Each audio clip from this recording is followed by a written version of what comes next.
Good evening, everyone. Tara Newberry and Joni Williams are here to talk to you about short sale. Those of you that are Connigan Newberry clients, thanks for joining us. And for those of you that are just tuning in because you found out about us on the internet or from someone from Connigan Newberry, welcome. We do webinars on a regular basis to address different topics in the law as they come up, and to just educate the public on new and arising issues in the law. So tonight we're going to be talking to you about why you want a short sale now. There's a lot of different reasons to do a short sale, but timing is becoming critical for anyone that does want to do a short sale. One of the biggest issues that I'm looking at from a legal perspective is when you short sale a home, you're going to get a 1099 as far as a cancellation of debt. If they waive deficiency, you're still going to get that cancellation of debt because it has to do with reporting to the IRS. So when a short sale transaction goes through and it's reported to the IRS as income, presently we have a Mortgage and Debt Relief Act that provides that as long as it's your primary principal residence and it's qualified principal that's being forgiven, you won't have to pay income taxes on it. And so for people that are 65-70% underwater, it's a substantial amount of money that's being reported to the IRS, but you're not going to have to pay income taxes on it. I qualify all of this that I am not a tax attorney and I am not a CPA. So prior to making any decision with regard to short sales should actually start with a visit to your CPA to make sure that the Mortgage and Debt Relief Act will protect you. Even if it doesn't, there's other provisions within the tax code that can be used to protect you. But as long as you're not going to have any tax issues and you can get a deficiency waiver, a short sale is the best way in my opinion and in my experience, to dispose of a property that you can no longer afford. Along those lines, up until I would say 2 weeks ago, we were not seeing any of the first mortgages go after borrowers when there was a foreclosure on a first deed of trust. Now, seconds and HELOCs were suing sometimes before the foreclosure sale even happened, but definitely pursuing borrowers. But the first deeds of trust were not.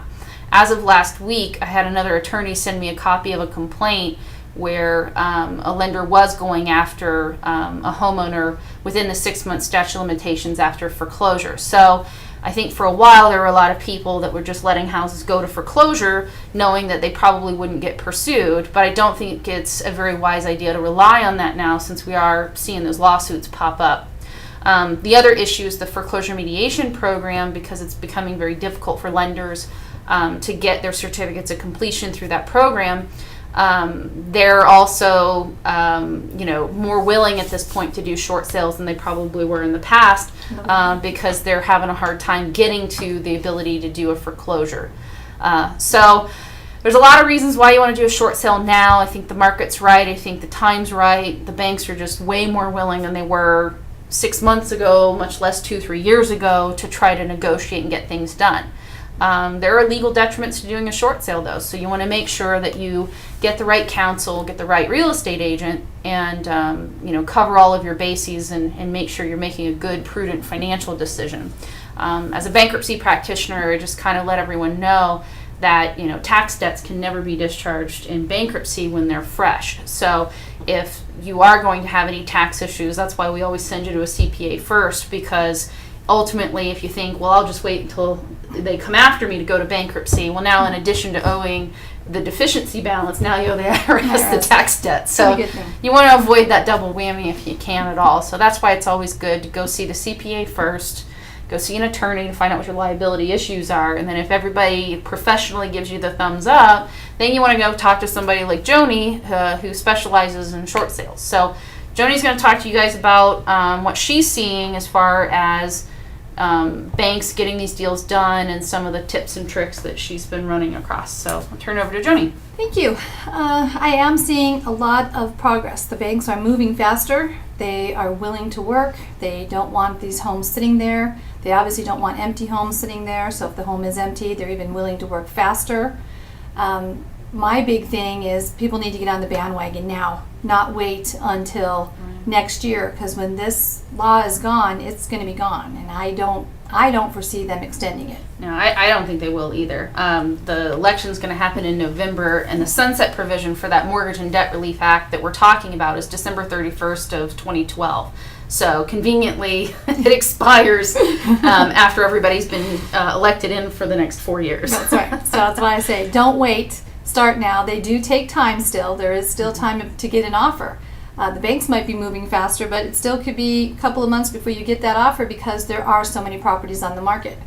And a lot of buyers are hesitant to start off looking at short sales because they want a home now. Right. But they got to realize that sometimes short sale is the best way because that house has been maintained better. It's in better condition. It's more than likely move-in ready. So short sales are the way to go. We need to get the sellers to start listing now. Buyers got to start looking at them and saying, okay, I'm going to wait the couple of month process. It's not 6, 8, 10 months anymore. I'm seeing them happen in 45 days. Right.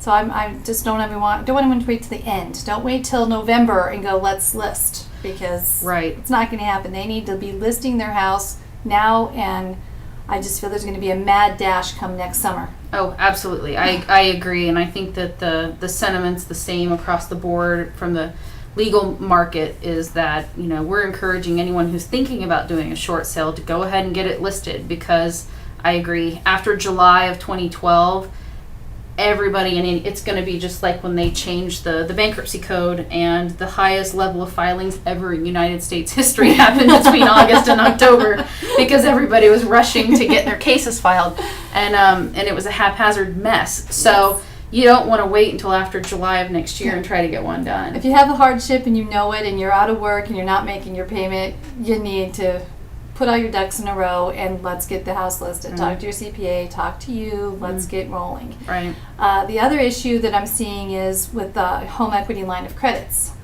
A lot of people, they owe substantial amounts of money, and there's a set amount, typically 10%, that a first lien is going to be willing to pay that home equity line of credit lender. Right. And they're saying, well, let the seller come in with the difference, and the seller cannot come in with the difference. So that's not going to work. So we have to work on that. That can take time sometimes to be a little more persuasive and, factor in, we don't want to end up in bankruptcy. Let's work on this. The other thing I'm seeing is where buyers thinking that they can pay that overage that's the seller is requesting on that second. And that cannot be done. That cannot be shown on a HUD. It cannot. No monies can chain hands between the buyers and the sellers. Right. And I'm seeing that this is kind of creeping into the business right now, and that's not good. So if you're being told, don't worry about it, it's okay, buyer's going to cover it, I'm going to cover it, some outside third party is going to come in with it, Right. it's going to come back and bite you. Right.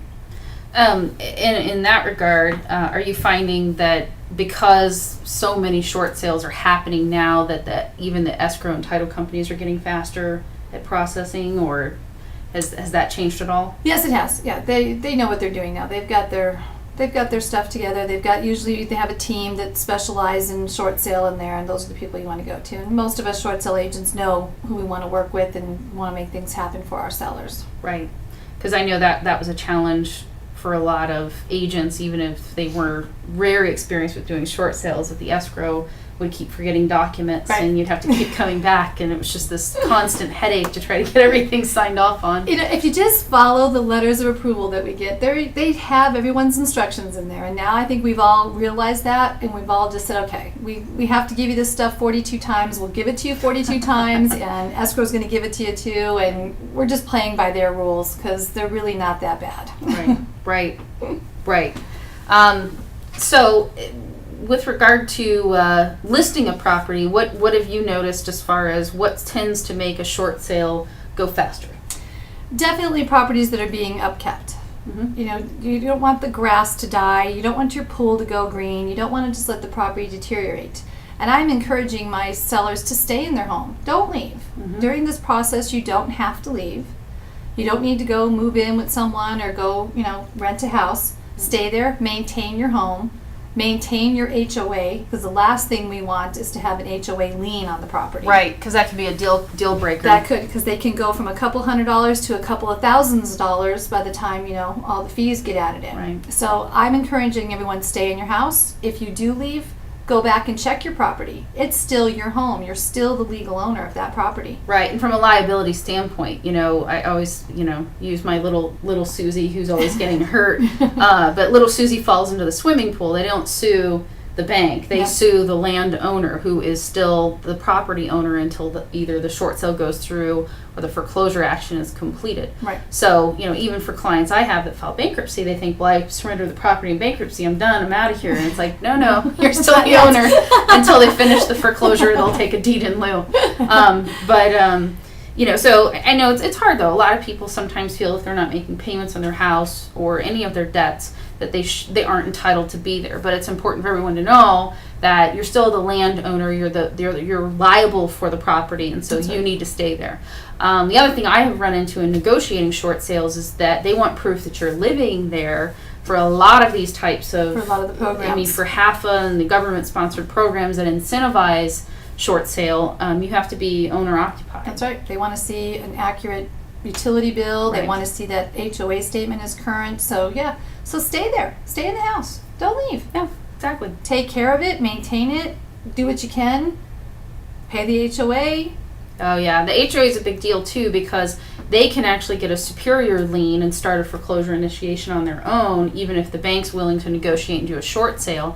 That can really muck up a short sale deal. It just kills it. It's over sometimes. There's just nothing that you can do. So stay there. Take care of the house. Because if you're not taking care of the house, it's almost looking like one of the REO properties, Right. and there's no incentive. The Right. incentive is buyers want to buy. They want to move in. They want to live there. They don't want to buy and go in and have to make tens of thousands of dollars of repairs and changes, or the pool's a mess. Just stay there. Take care of the house. Yours is going to sell faster than the next guy who's not maintaining his property. Right.